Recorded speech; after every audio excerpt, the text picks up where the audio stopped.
Well, hi, everybody. Happy Wednesday. Wes McDonald here. And I'm, as always, here with my best buddy, Ken Edmonds. How are you, Ken? I'm fine. I'm enjoying life. Yeah, you certainly are. Can you hold up that little glass you were showing me earlier? Okay. What do they say? It's 5 o'clock somewhere, right? And where are you today, Ken? I am in the outdoor patio of a Mexican restaurant in the heart of Cozumel, Mexico. Yeah. We just got off a cruise ship. We're doing an accessible tour here on the island, and I took a break to join you guys. I'm not sure why, but I did. Yeah, well, I appreciate it. And I would say, actually, you probably do, I'm just guessing now because I haven't really done the math, but you probably do about 40% of your shows when you're traveling. So hats off to you for, enjoying your travel and also making the time to do the show every Wednesday. I try. And hey, folks, I want to welcome you in. And remember, today we're actually going to be talking turkey. And that means no turkey. So I love the expression turkey because when people are making fun of you, if they think that you're, not 100%, they call you a turkey, right? It's like, oh, stop being such a turkey. And yet, when we talk turkey, that means we're getting right down to business, right? So I don't know who comes up with these things. But today we're going to talk turkey and not turkey.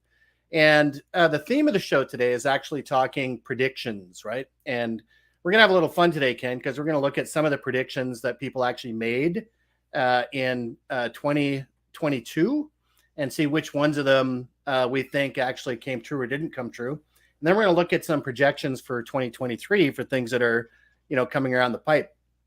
But of course, Ken, it'd probably be a lot more fun if it wasn't just you and I talking about predictions, right? Well, and you didn't say hi to Art. Art joined us, so. What's going on, Art? Hi, Art. And there's your favorite one. And Ken. I am enjoying, just so you know. And let us know where you're watching from in the comment section. So as Ken is in Cozumel, I'm in Canada, and I'm going to bring in some other folks that are in different places. What's going on, Patricia? Hey, everyone. Nice to see you. Happy Wednesday. Yeah, happy Wednesday to you. And where are you joining us from? I am in a beautiful Las Vegas. Oh, lovely. Wish I was there too. And Art Post says, hey, all. And what Art doesn't realize yet is he's not finished saying hello to folks yet, right? So we're going to keep him busy. That's good. He needs a good job. Hey, Mr. Stramaglio. Mike, how are you, buddy? I'm doing fabulous. And I'm in beautiful Scottsdale, Arizona. Yeah, one of my favorite places on earth. I absolutely love Scottsdale. And we were talking beforehand from live. You mentioned that it did get a little cool there, 45 degrees one night. So last night it got down to 45 degrees and I didn't like it at all. Well, as somebody very wise said to me one time when I went to Scottsdale in the dead heat of summer, right? They said, well, I don't know what the big deal is. It's 70 degrees everywhere. If you're dumb enough to go outside, that's your own fault. I was like, that is so funny. I love it. And we've got one more guest coming in today as well. Mr. Greg Walters, how are you, my friend? Testing. Greg Walters, can you hear us? I'm doing good. How are you? Good. You're busting up there a little bit, and I don't know if it's my connection. I'm going to warn everybody. I warned Mike Stramaglio was on the call earlier, but we are having severe wind gusts here. We've got some weather moving in, a cold front, and the power flickered a couple times already. I am connected to a power conditioner, but you never know. We may see what happens. Yeah. Can you guys hear me now? Okay, so I can't resist asking, Wes, what's the temperature where you are? Well, honestly, let me see. What is it today? It's about 5-6 degrees Celsius. So what is that? Is that about 30, 35 maybe? Maybe 37, 38, maybe 40. Yeah. It's going to drop. Multiply that by 2, and that's what it's like here. I love it. Not that I'm rubbing it in, mind you. No, not at all. And Greg Walters, where are you joining us from? I'm in Fort Myers, Florida. Love it. So everyone's in a warm place. You're enjoying the warmth as well. It's going to be 86 and sunny, so it's going to be really, really nice today. Wow. Yeah, beautiful. And hey, I will say this: I was in Miami on Monday, and Miami was brutal Monday. It was so hot. We're getting a lot of humidity, which I guess is unusual for this time of year. All right. It's fun. So I'm going to lay down some ground rules for a little fun that we're all going to have here today. And for everyone that is tuned in, make sure you let us know your 2022 prediction thoughts. And if you have any for 2023 as well, right? And we're going to do some voting today as we have so many people on the call. We'll talk about each point, but we'll vote if a certain prediction turned out to be a turkey, which means it didn't actually come true, or no turkey. And then we'll add up the the votes for each section to see where we land. All right. So you guys ready for the first prediction for 2022? Absolutely. See if it actually happened. Back to business as usual. So let's go through. What do we say? Greg Walters, you're shaking your head. There is no usual. Like ever? Ever. Oh, especially now. No, we're not back to what was usual. No, negative. I can go on for years in this one, but nope. But we won't tomorrow either, or the next day. All right. So that's one vote. What about you, Ken? I'm going to say that we didn't go back to usual, but I don't think that the usual we think about as pre-pandemic will ever exist again. All right. And what about you, Patricia? Turkey or no turkey? Well, it is funny about that nostalgia thing, right? So I think we're right in the middle of more hybrid, which is a terrible word that we should eliminate at this point. But yeah, no, it's not going back to the way it was, whatever that was. So we're stuck with reality for those of us that live in it. And it doesn't look like it did, and it's not going to look like it will in a couple of years either. All right, we've got a little color commentary there from Art Post as well, saying he's given it a yes, so he's got no turkey there, and he did put a qualifier in there for down to street sales. Thanks for that, Mr. Post. All right, and what about you, Mr. Smugler? What are you thinking? Turkey or no turkey? Is this did it come true or did it not? I'm just gonna agree with all of you. And it's an interesting question. I read an article not too long ago, a couple of weeks ago, that hundreds of thousands, millions of square footage of corporate buildings are converting over to those temporary offices. Yeah. And I think that's a pretty good indication that that will be more the usual. So but then again, I don't think anybody could be possibly right with that question, because it's a whole new world. It is a whole new world, and so I'm going to go with everyone else on this. Is that I don't think we got. Yeah, actually, I want to touch on what. Oh, I'm sorry. Go ahead. That's okay. We got a little delay in Cozumel there, but I'm going to go with everybody else, with the exception of Art, although he did qualify for down to street sales. Is that we have not gotten back to normal. And that's okay, because I think it's been one of those big lessons for us that there is no such thing, right? That if we look at the normal that existed in the 1950s versus the 1970s versus the early 2000s during the .com to what we've been through, it's never gone back to that, right? So I think it's one of those crazy predictions that is, crazy from the outset, right? Right. Yeah. All right, I'm going to move on to the next. I want to build it on. Just go ahead, Ken. Hold on. Let me. I'm going to put you in the green room if you're not careful. That's what I do if I want to talk. Wow. What's in the now green he's gone. room like that. Yeah. Poof, he's gone. But what Mike just said about converting the corporate spaces to offices that are temporary.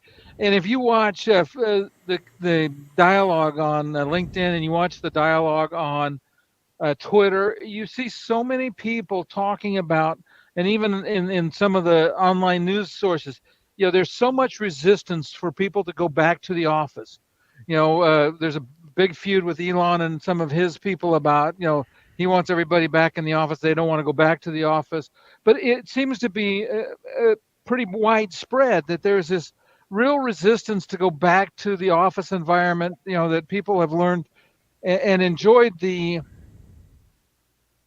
the ability to work at home, and it's a perk that people expect now. But also, there's a sense of sometimes more productivity when you're not in the office. So I think that's going to be a dynamic that affects our future. So I kind of got ahead a little bit, but I think that's the future piece That's of it. okay, and that is one that we're going to talk about later. So I'm glad you did, because I think Mike touched on it a little bit too, right? That whatever this new normal is, that remote work's a big part of it, and that's going to be part of it. And when I want to pull up, we might as well segue into that now. Let me see if I can share my screen here. And I was actually looking at Greg Walters. Love the look of your site. What is the really coming together quite nicely. And I was just actually looking at this morning, so I did bring it up there, and it's a good time to ask. We'll move into these predictions. Let me see where I put it in my notes here, right? So remote work will continue, and this one I had under predictions for 2023. So Ken, it sounds like you're saying yes, absolutely. The remote work trend is going to happen. Mike, correct me if I'm wrong, but it sounds like that hybrid idea where they're converting these office towers for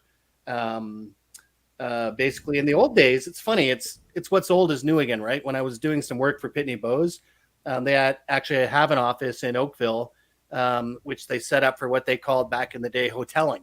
So you basically kind of registered when you were coming into the office.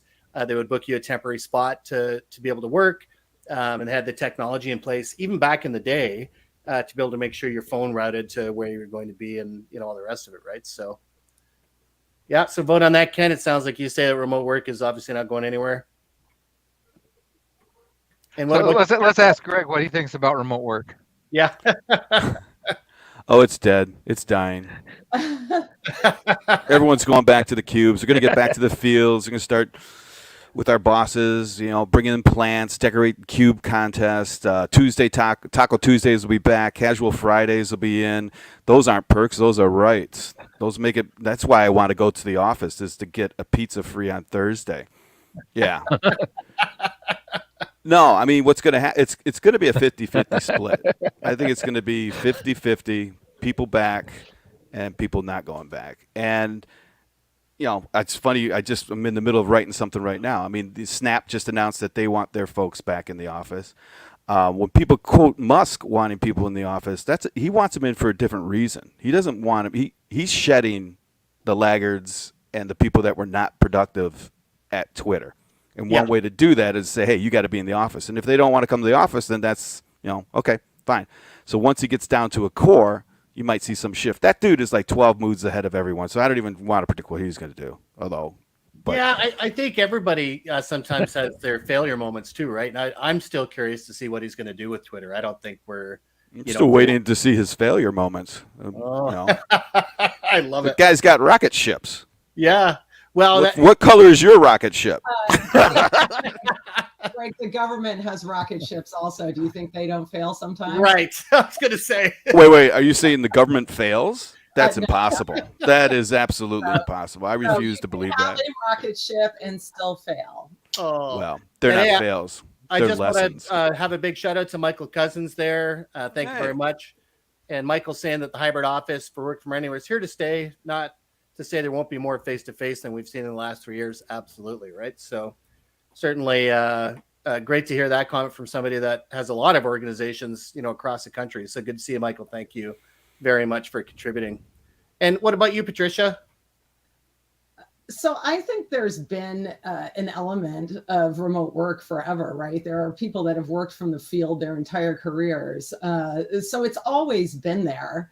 I do think, obviously, the pandemic created a situation that necessitated an acceleration of some of these trends, but also some of the technology that makes that possible. And in a way, we in the office technology industry bear a great responsibility for this shift, because we're the ones that have provided the technology in order to be able to do it. So these automation and workflow tools and the digital transformation efforts that we've been working towards for a decade got a little bit accelerated to allow what we see now. So I think this was going in that direction anyway, but it was always there. It's just increased in percentage. And I think it's going to be hard for some people to give up some of that freedom, right? Because freedom feels pretty good.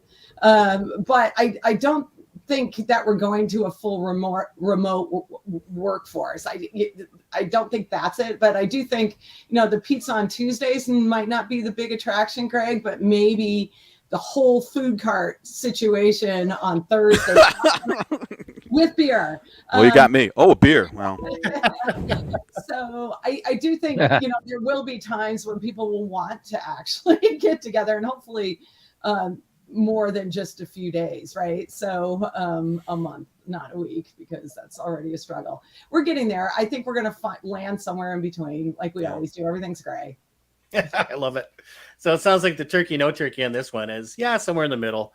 It definitely has increased. And I know that I was thinking about that when I wrote this note down this morning before the show, was that, like, personally, I've been working remotely for most of my managed print career, right? Yeah. Like, and I'm 51 years old now and still working remotely, right? And as I did mention that the story of working in, Oakville, going into the hotel, office that they were setting up. And that had to be at least, I got to think now, if I go back, maybe 11 or 12 years ago, right?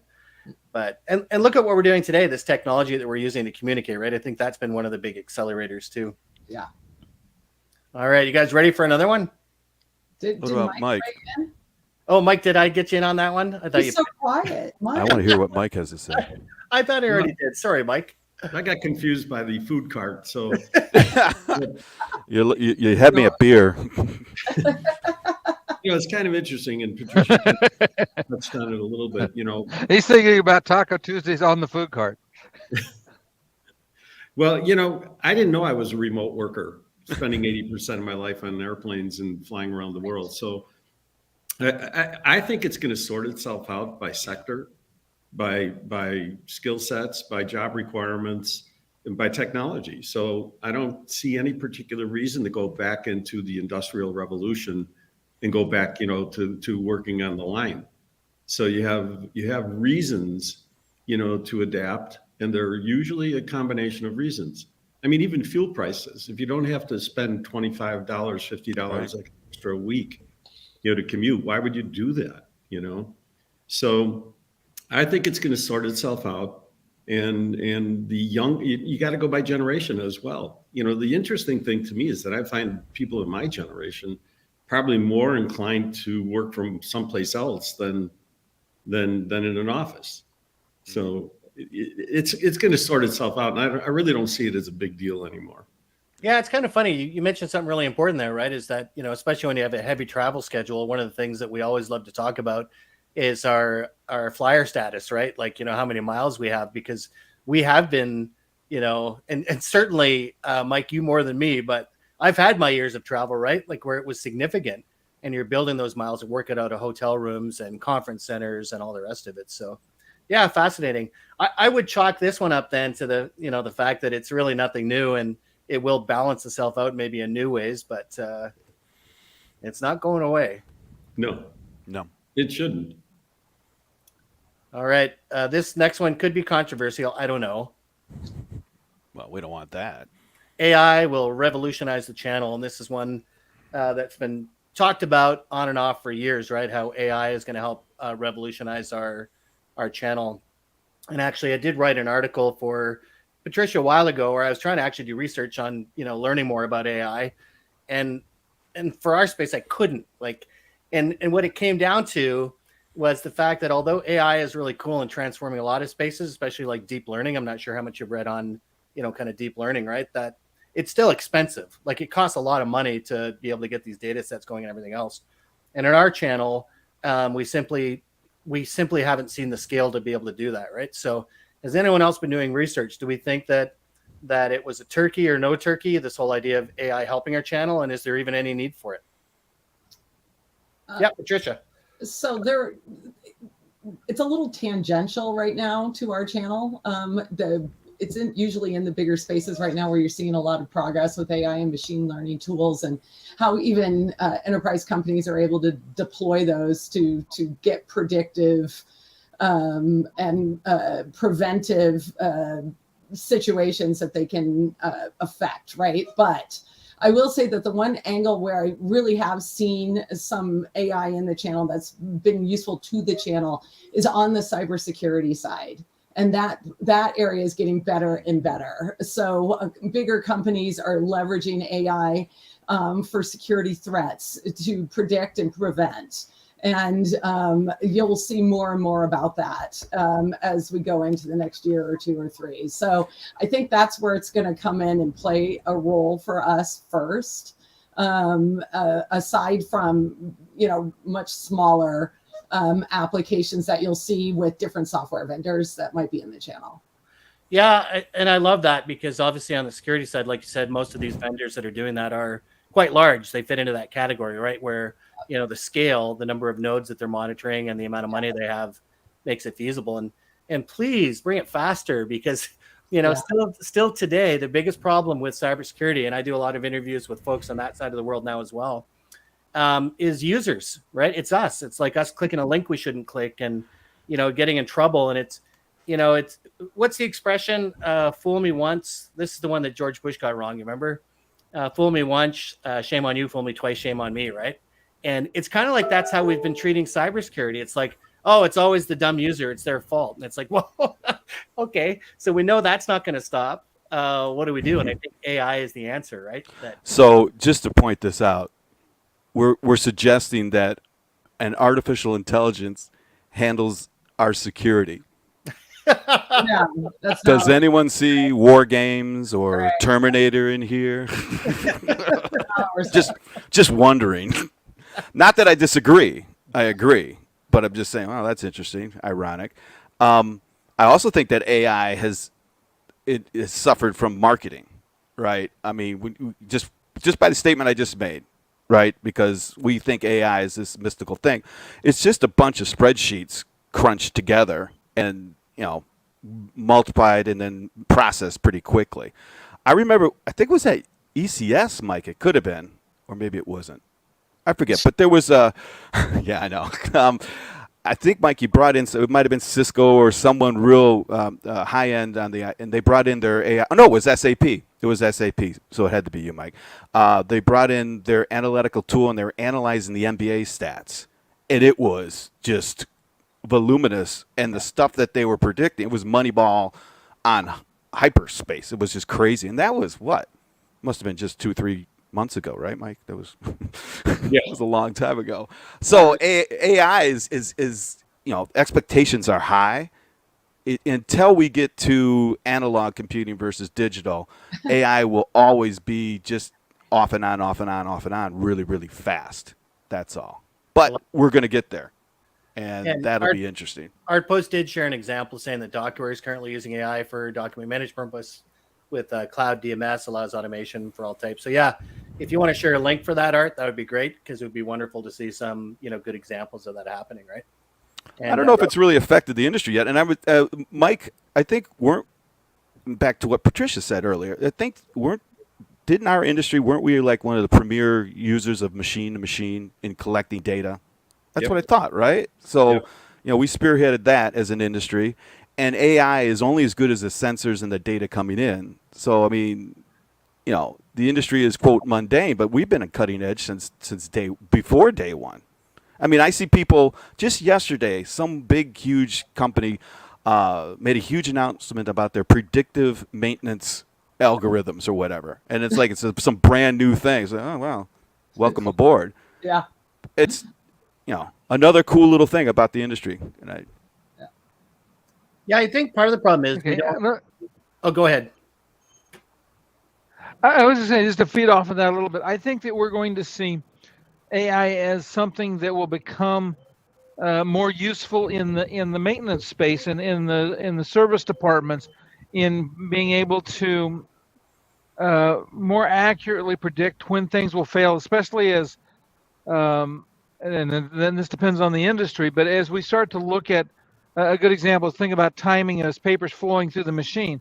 Was if you've got AI watching that, and as you start to see changes, AI is the kind of tool that could say, hey, okay, we're going to need to change a feed tire. We've got a sensor that's sluggish. We've got some things happening here that we might be able to resolve on our next service call that maybe the technician wouldn't know about. So I could see, and this depends on the industry adopting it, I could see AI having some uses on the maintenance side of the house and being more preventative, more proactive in maintenance. Love it. Yeah, and I did list some other things just for the blog here. It is on the imaging channel. I actually got to talk to some folks at CompTIA. They actually have an artificial intelligence interest group, and they really, helped me frame kind of how I wrote this article and some of the things that they were talking about where it does make sense.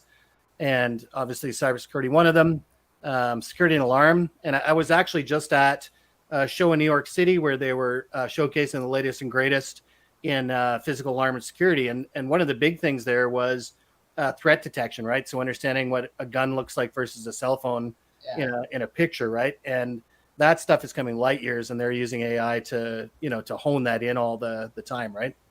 And to your point earlier, Greg, you mentioned, we were ahead, and sometimes we don't make the distinction between kind of the different ways to analyze data, right? So although OCR, big data analytics, and adding policies and rules and business process automation, they have some of the same characteristics as AI, but they don't have that same sense of self-learning. In other words, we have to condition all the rules, for all of this stuff. Whereas the idea with AI, especially, deep learning AI, is that it makes those decisions itself, right? And that's where, Greg, I love it when you get scared saying, anyone a little nervous about this? I think we could be in the future, but maybe not so much today. No. Well, that was a fun one. Any other thoughts on AI from the group? Well, I probably would add just a couple of thoughts. Number one, what is the channel anymore? So when you start talking about things like artificial intelligence and you are focused on print or everything we do, that's a serious mistake. AI is either AI conversational, it's AIP, it's AIC, it's AIE. There's like 52 definitions that are applicable to 52 different markets. And we can't ignore, I think, one of the interesting issues of contention for our channel today. I see more technology coming into the channel that's already adapted or adopted AI in some version. So at some point we have to say to ourselves, our infrastructure is not prepared to deliver anything consequential. And why is that? I mean, we have a hard time doing contract billing, for God's sake. Right. So I think we're in a position where it's already here. The dealer community and all the OEMs are selling to a variety of people that are using AI in some fashion. So I think the prediction was solid. It wasn't turkey. I think the prediction that we better get our act together to be able to adopt and basically move into better markets quickly, that remains the same. That's the same challenge. Yeah, I love what you say there. It's like, what is the channel anyway, right? And I have a harder time saying the office equipment channel every day because, office equipment dealers that I'm working with are doing cybersecurity, they're doing security and alarm, they're doing managed IT, they're doing these other things, right? So are they really an office equipment dealer anymore? Yeah. A managed service provider, that's also doing cybersecurity. Well, sometimes they call them an MSSP, right? But, they're blurring because you listen to people like Matt Lever over at PAX 8, and he says, listen, the days of us managing and touching the data and not securing the data are behind us, right? So don't call yourself an MSP or an MSSP because you have to be both. It's like, I love that, Mike. Yeah, what is the channel?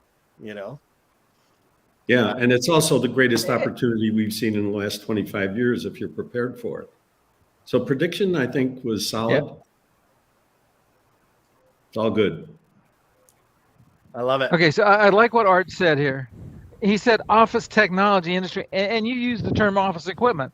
Well, is a computer a part of office equipment? Is it equipment that exists in the office? I'd have to say yes. Is the networking gear that exists in an office or their connection to the cloud? So I think that we've in the past have used office equipment industry as within the industry as too narrow a focus. Because I think that in reality, what we are is office technology suppliers in all of its flavors and colors. Yeah, a rose by any other name, as they say, right? And we got an interesting comment here coming in from LinkedIn user. I say, listen to young solopreneurs. That's when I haven't heard in a while. And Gary V students, they need guidance as well as you. It'd be a great interchange. So yeah, if you want to set something like that up, I would love to get Gary V on one of our shows. So I'm open to it. Gary, if you're out there, you have an invitation to level up on Wednesday at 11 o'clock. All right. Basically, the future of technology. Art's son is a prime example. Yes. And does anyone know what Art's son does for a living? I forget. Art, you got to share that with us. There you go. And interface is the software that drives the hardware. Interface. So now we're becoming an interface channel, maybe. I love it. More things for us to add to the nomenclature. All right, ready for this one? Yes. A4 will dominate over A3. Which one's the big one? Yeah, seriously, if you're not in our channel, right? Excuse me, what? Why do we care about that question? Yeah, good question, Mike. Well, I think it matters on a couple of fronts. I agree with you. I don't think it's relevant, right? That this idea of if it's A3 or A4, it's really paper size, right? I agree completely. But the OEMs have made us care about it. Yeah, I was going to say, it's the OEMs just like everything else. I mean, they care about it, so it trickles down. Yeah, but why do we care about it? We should. Because they're gonna build it and we're gonna do it. End of story. Yeah. Well, one interesting I'll throw in there. Actually, in one of the top 100 sessions that I had, it was brought up. We were talking about this whole chip shortage, right? And this idea that in a world of chip shortages, the reason that there's more A3 gear available is because they're putting those chips that they do have into devices that make them more money, right? So, so I think that matters when we're buying a device that's $6,000 to $8,000 versus one that might be $800, right? Like, I think that's important. So we can't just sell what they're giving us, right? Why is that important? Because it's $6,000 versus $800. But why is that important? The market will be set and will respond. Yeah. Yes, it will. And I'm going to tell you, I can tell you why it's important. And this is the dynamic, and I sometimes rail about this, but the dynamic that drives our industry today is what the factories in Japan produce. It is driven by the factories, which drive what the manufacturers sell, which then drives what gets sold here. And you just validated what I said. It doesn't matter. They're going to build what they need to build, right, and we're going to distribute what we need to distribute. The marketplace is going to turn into a services-based business, which it already is today. And they'll be applying AI and all those other technologies to make sure they maintain a strong profitability and a recurring revenue stream. It's not our argument. Yeah. The one thing I'm really pulling out of that, and when you talk about everything as a service, right, though, that it blends into a different area altogether. Because if everything is moving into a service model and it's no longer an acquisition strategy, then your point makes 100% sense to me, right? It's like, who cares? Like, if we're doing it as a service, then the market will take care of what those numbers look like, what kind of technologies move into that, right? So that's a beautiful thing, because it's taking the eye from how we used to do things to the way that things are going to be done in the future, right? Yeah, exactly. To me, it's one of those conversations that people like to talk about to no end, and it's just going to work itself out. Yeah, I agree. It's just a technology platform, right? Yeah. It is not the thing that it does, and I think as the world moves into services, so bravo for that for the push. I did bring this up. I thought it was interesting reading, saying that Epson has finally completed their business MFP range, moving completely into inkjet technology and getting out of the laser business, right? So again, could be a bit of a nothing burger, but this idea that the way that they're delivering those services is changing too, right? And that's fairly recent news. All right. I like Art's point here, and I want to let me just talk about this for a second, because one of the things that as an industry I think is being ignored that it shouldn't be is as people become more concerned about environmentally friendly technologies, the least environmentally friendly technology that we use for printing today is toner, because in the service side you throw away fusers and drums and developers and developer units. and they're high power consuming devices. And I think that as environment becomes it's very sensitive in the younger generations. I think as those generations move into the decision making process more, you're going to see a huge push toward inkjet because it is the technology with the least environmental impact, and it can also be the most offers the most profit opportunity for dealers that structure their programs right. I love it. And Michael Cousins jumping in. We're getting a lot of comments on this one. And Michael jumping in with A3 and A4 relevant. Images and content production that we care about most. Manufacturers push this question. Manufacturers need to place the correct retail price and dealer price so independent dealers can make rational profits to service customers and be successful. Absolutely. So right in line with what everyone on the panel here has been saying too. And fine, in 12 months, we'll know if sneaker is a pimp. I'm not even sure what that is. All right. That goes back to what Art's son evidently is a sneaker pimp. I'm not really sure exactly. Okay. Yeah. So he does this fascinating thing. I remember now, where he's basically he collects and sells collectible sneakers. So if a new sneaker comes out from Nike or from Puma or whatever, and it's like a real gold send, he's actually built software and has algorithms to be able to go out there using AI to find this stuff and to buy it and then to resell it. So that's right. Wow. I know. Wow. Yeah. Talk about a different channel, right? Wow. I love it. Yeah. Well, I'm with Team Mike. The hardware doesn't matter, but for two reasons, right? It's like if you're baseball analogy, if all you have in are left-handed pitchers, you're going to throw a left-handed pitcher out there because that's what you've got, and it's irrelevant. So now and it's irrelevant not because we don't care, it's just that it really doesn't matter. They're going to do what they do. We got to play in that game, and the market's going to make the choice for us. So I could go down that road, but it really doesn't matter. Once we pull off of the hardware, pull off of the logos, they're all the same. Go from there. Right, just go from there. It doesn't matter what device it is or how big it is or how fast it is. Not anymore. What are we doing? It really, to the customer.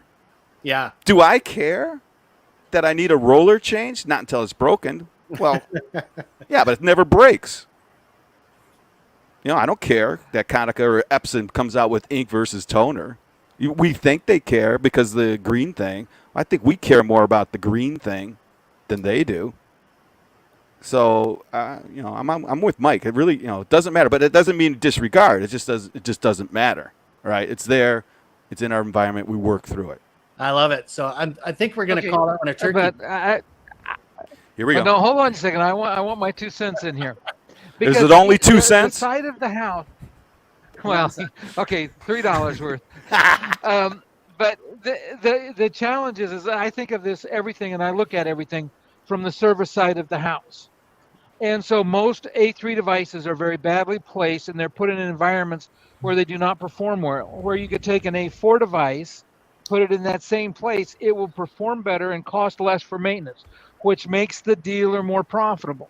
But the sales side of the equation drives the A3 to make the sales guy more the profit, and because of the manufacturer. And that is my challenge, because I look at this data on a daily basis. Not quite as much as Wes McCarter does, but I look at this data constantly, and 95% of machines are placed in the worst possible placement for their performance. And the only reason they get placed in that place is because somebody made more money selling it. Ken, you're at $2.95 right now. You realize that we've spent 10 minutes on print. Yeah, I know. A3, A4, we've already agreed it doesn't matter. We already are smart enough to figure out which machine goes where. Yeah. Hospitals need this, and somebody needs that. Move on. Okay, I'll stop. It's over. I love it. Prediction. Hey, before we let it die, though, I do like this comment here. I care more about my document crinkling into a homemade paper fan. That's beautiful. And I think that's Ariana Joy Morel. Thank you for that one. I can do that. That makes me happy. All right, we've spent too much time on this dead horse, so let's move on to the next one. You ready? Supply chain won't be good until 2023. This is a This is a hard one for every industry, right? I don't know if you guys saw the news in Canada. You probably didn't because we don't matter that much in the grand scale of things. But was it also happening in the U.S. where we're having a lettuce shortage? What? Yeah, we couldn't get lettuce in Subways on our subs or for salads and stuff because the supply chain for some reason moved away from toilet paper being an issue to to green leaves. So Let yeah. us consider that. Let us consider that, right? Oh boy. Oh boy. Let us consider that. I'll give you a point on that one. You're gonna give them a I need point. them all. Yeah. All right, so Yeah. I think it's already proven out that it is not going to be the same, and it's probably going to run through 23. And frankly, I don't know that it'll ever be the same anymore because the requirements are different, changes are different, and it's no longer about the chip, right? While it's still an issue, people have spent. And the guy at Intel told us at ECS, $40 billion, to build chips in the U.S. Mhm. So that part will be resolved. In But- 10 In years. 10 years, I was going to say exactly the same thing. but still, they're working on that one. Yeah. So exactly. So I don't see it. I personally don't see it improving dramatically. Through this year and next year. On the other hand, they'll figure out how to get more machines into the supply chain specifically for this business. Right. But you're right, Wes. The next one is beer. Next one is lettuce. Next one is Right. baby formula. The next one is whatever the next one is. They might want to try artificial intelligence and sort it out. I love it. Well, right? they probably are. They definitely are using AI in the supply chain, right? So the algorithms and logistics industry has been kind of at the forefront of utilizing big data to build out routes and plans and efficiencies and operational efficiencies. But I will say that I think that one of the things that came through loud and clear to all of us in the most desperate way during the supply chain crisis that we're still partially in is that we are very vulnerable to all kinds of different things that can go wrong. And if you get 2 or 3 factors at once that affect the supply chain, then all kinds of terrible things happen. So, I don't know what the lettuce issue is, but it could be related to something like salmonella. We've had those over the years where, we can't buy raspberries for the next 3 months, or, there's the health issues, listeria, but there's also geopolitical issues. If there's a war somewhere, hello, grain, Ukraine, starvation happens in Africa. There's all kinds of crazy linkages that we never think about until there's a problem. And just a combination of a few of those together can create some bad stuff. Although, eventually we usually find our way out of it. This one was worse than I think anyone has seen.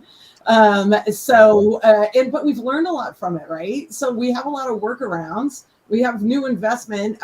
One of the major developments over the last 2 decades, Mike, you can help speak to this, but is the offshoring of employees and manufacturing to lower labor cost countries, right? So all that huge move to make the balance sheets look great and those stocks to soar on Wall Street that everybody benefited from in their 401ks.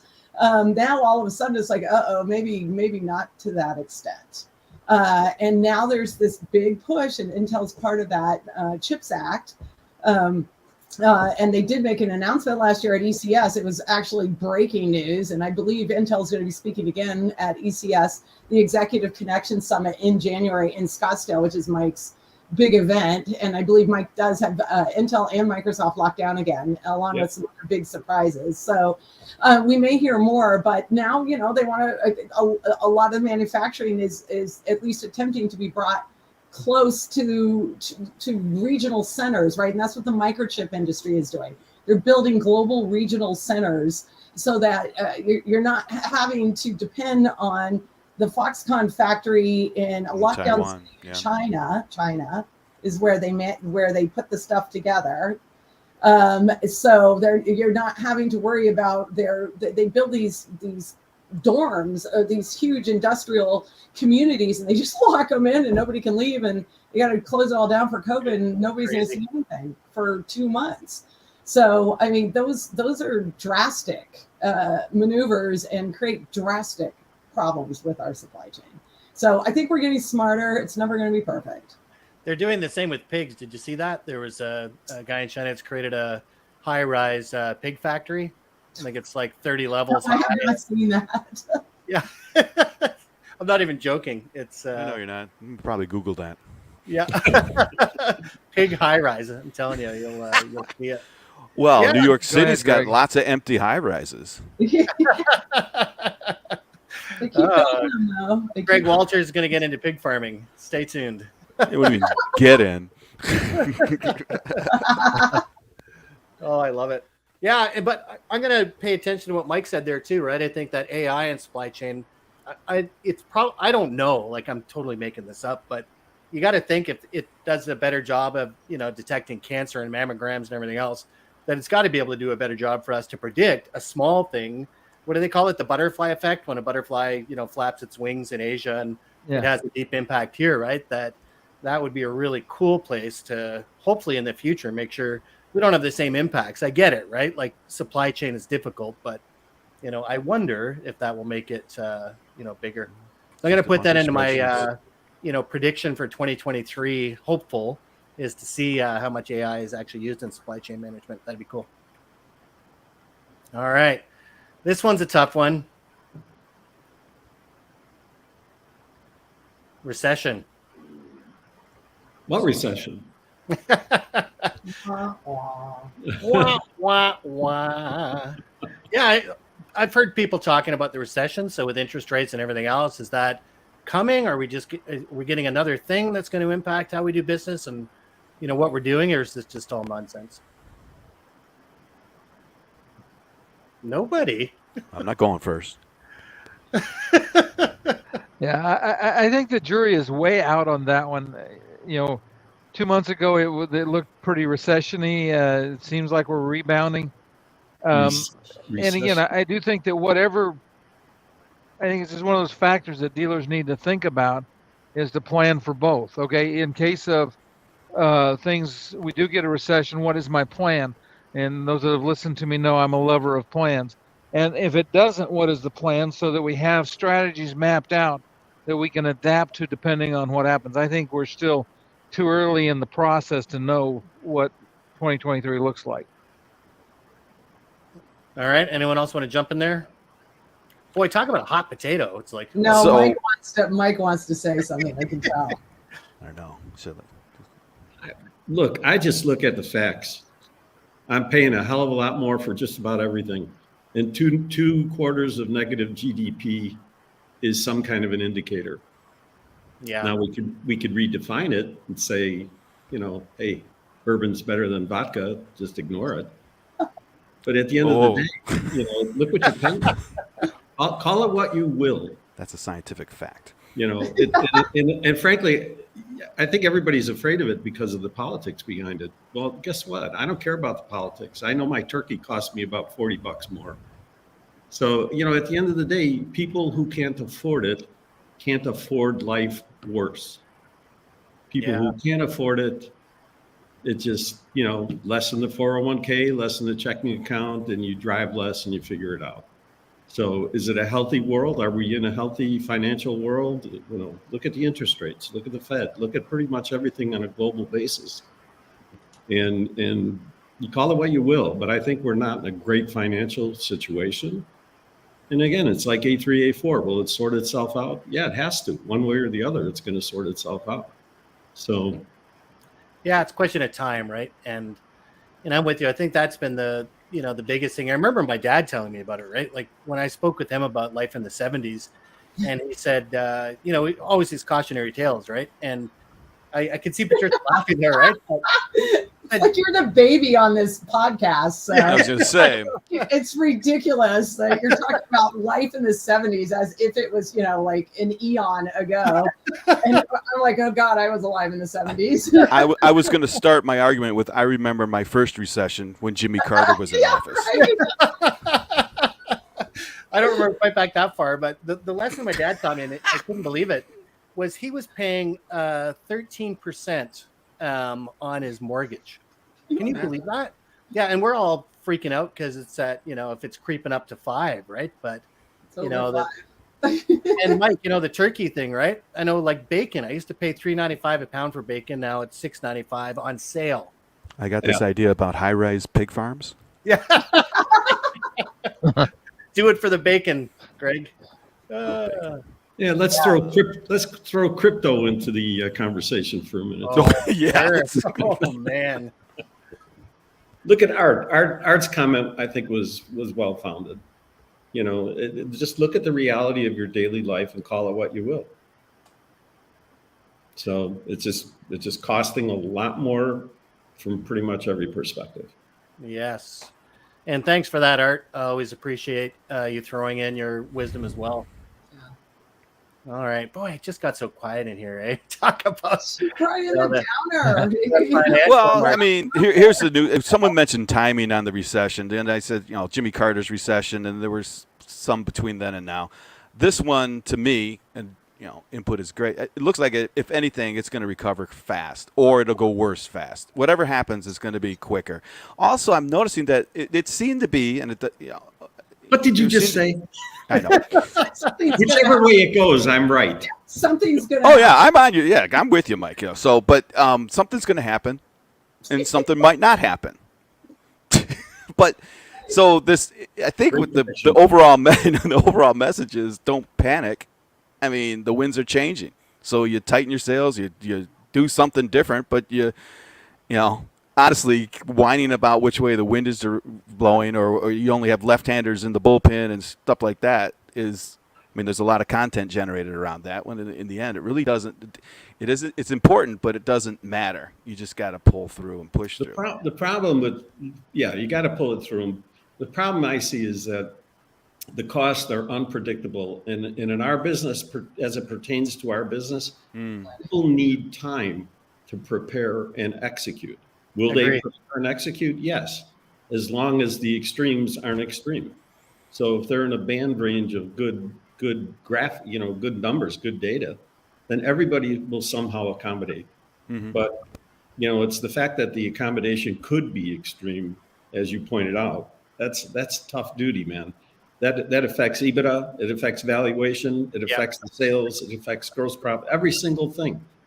So it's a serious, very serious, I think, question, and very, very difficult one to come to any kind of conclusion. But the dealers and the OEMs, they're going to have to figure it out. Right. And we're going to have to figure out how to live our lives, either personally or professionally, right? We are. And I love it. It just brought me up with a shameless plug, and I'm going to throw it out there. Upcoming imaging channel webinar, December 6th, how to protect NPS profitability in a changing economy, right? Because if you call it recession, or if you call it whatever it is, that's what we're running into is, the fact that it is changing. And Mike, I love what you say. It's a question of severity and speed, right? And we'll be prepared for that, And I think that's important. I think that's where it is important, is just at least knowing. And I don't know if everyone's been watching that volcano in Hawaii starting to go off too, right? Mauna Loa. Yeah. But it's important because although it's newsworthy and stuff, that all the scientists are looking at it saying, don't panic, everyone. Like what we're seeing, because we have the data, it's okay. Nobody has to leave the island. Nobody has to whatever. So it's that kind of stuff. The more information that we have, the better prepared we are for, those eventualities. Right.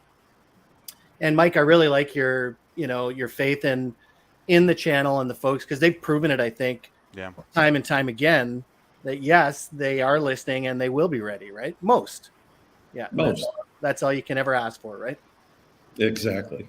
I love it. Hey, and just in respect for everybody's time, both for our panel and for the viewers, I want to just you don't have to do this, but any panel predictions for cool things in 2023, right? And I'll throw one of mine out there. I think that we're going to see a majority of folks in the channel that are not going to be just selling off equipment in 2023, right? That they will be, I think, Kenneth Edmonds earlier, or if it was Art, I can't remember, but this idea of being a technology solutions provider, right? I think I'm going to predict in 2023 that the term off equipment dealer is going to be dead.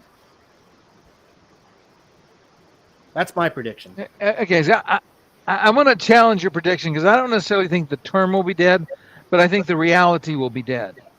I think that what we will see is the dealers will continue to, and the dealers that will survive will be the dealers that continue to migrate into other spaces, find adjacencies, and they're the ones that will develop. And I think they have a more sustainable future in case of a recession. I think they have more upside opportunity in case we don't have a recession. I love it. So Wes, to that point, we had, we created the consortium. We have 50, 60 different various companies, distributors, developers, all these wonderful people. And so I presented the thought process a few weeks ago and actually presented it to CDA and a few people saying, why do you do yourself a disservice and call yourselves a dealer? You're no longer a dealer. We created a temporary name, if not a hopefully a name that we'll take, called workplace services provider. So if you're going to be entertaining the core plus new plus alpha, right? Then call yourselves a more respectful name and a more indicative name of what you do on a daily basis. So I go on the record to say I'm going to be promoting this. And why is that important? Because make a small decision that leads to significantly better decisions, right? And the other thing I would say too is the cool things for next year, undoubtedly it's going to be some version of conversational AI or better, software and services being delivered. And it's all about business agility. It's about the ability for our distribution, whatever form or shape it takes in 23, and it will take a new form and shape because it's already happening. Then it's all about business agility. And it's all about, our channel deciding for finally, hey, we're going to be delivering MNS, whatever you want to call it, IT services, bundle it up, package it right, make sure it's a sustainable business model. And I predict that 23 is going to be an excellent year in spite of some of the challenges that I think we talked about just today, whether it be A3, A4, or this or that. I honestly believe that the whole challenge of life in business as we know it today is going to be resolved. It does have the impetus behind it, the momentum behind it, but smart people, smart companies doing smart things. From Microsoft down to, you take your pick. Yeah, I completely agree. And we've done it before, right? That's, one of the things when you look at the adoption rate in this channel. I've always loved it because it's always been about business first, right? And that certainly I've seen a lot of that with the dealers that I work with, the diversification that they've been entering into, how they've been changing their business, etc. Right? Yeah, yes. Cool. Appreciate that. Anyone else? I think we're gonna 2023 and beyond is going to be all about collaboration. So I think businesses are collaborating in ways they never have before. There's going to be new alliances and technology exchanges and really interesting things that come up in 2023 that none of us expected that are going to be really exciting. It's going to open up an entire new world of possibilities for us. I love that prediction. Yeah. Wow. So my prediction would be actually a combination of both of yours because I think 2023 is going to be a banner year. I mean, I've been in this has just come to my mind in the last 60, 90 days and talking with a lot of dealers, whatever they are. Providers. Providers. It's hard to stop. They're not vendors. Because we don't push hot dog carts around. That's Correct. A vendor. Where was I? Anyway, so 2023 is going to be a great year, I think. And this is I think even MPS, if you want to get granular, which is shocking to me, it has been for like 120 days. I think that's going to be a big deal. I really think that you're right. The collaboration issue, that's huge. You look at what's his name did with the ecosystem definition back in January, whatever that is, on the IT side. I think we can see it here. And I know we do see it. ECS is a perfect example. And I really think that at the end of 2023, there's going to be more positive than negative chatter. Because, argue well all you want, the last 6, 8, 12 months, I think there's been a lot of negativity. I feel that tide is changing, and it's proven to be true by people who are still are successful. And again, I'm hate to don't get any big heads, but the channel is resilient as hell. It always has been, and I've got a greater appreciation of that through COVID. I mean, yeah, we're going to see attrition and people go away, but the survivors are pretty freaking good. So I think that what we'll see is that the independent dealers will be more successful, and even these mega dealers are going to start to maybe break away from the OEM handcuffs, I guess one should say. I think the OEM's position, although they're powerful, is going to diminish. And like back to Mike's, the logos don't matter. They really don't matter. All right. So, okay. So if they choose to take that position, they can feed the dealer or the resellers in a better way. Finally, I guess 2023 is going to be really, really good. I think we're going to see a lot of positive things on financially, and even with what we're talking about, we're going to be very optimistic. I love it. Yeah, I agree. And what do they say? The best is yet to come, right? And I really do believe that. I believe that, through this pandemic, I know for myself personally, right, that I can't say that I've come away unscathed. That's not true, right? That there have been impacts to me personally in business and everything else that, that certainly are going to leave their scars. But man, the lessons that we've learned to be able to make 2023 now, we're on the other side of this thing, it's going to be a good year. I agree. Yeah, I love it. And it's going to be better for collaborating with all of you. So speaking of collaboration, I can't thank everybody for joining in on the call today. It was very short notice, and you're all leaders in this space. I admire all of you, and I know that the market is lucky to have you. So thanks for joining us in today. And for everyone else, we'll see you next Wednesday, same time, same place. Keep learning. Great. Thanks, guys. Good seeing everyone. Thank you.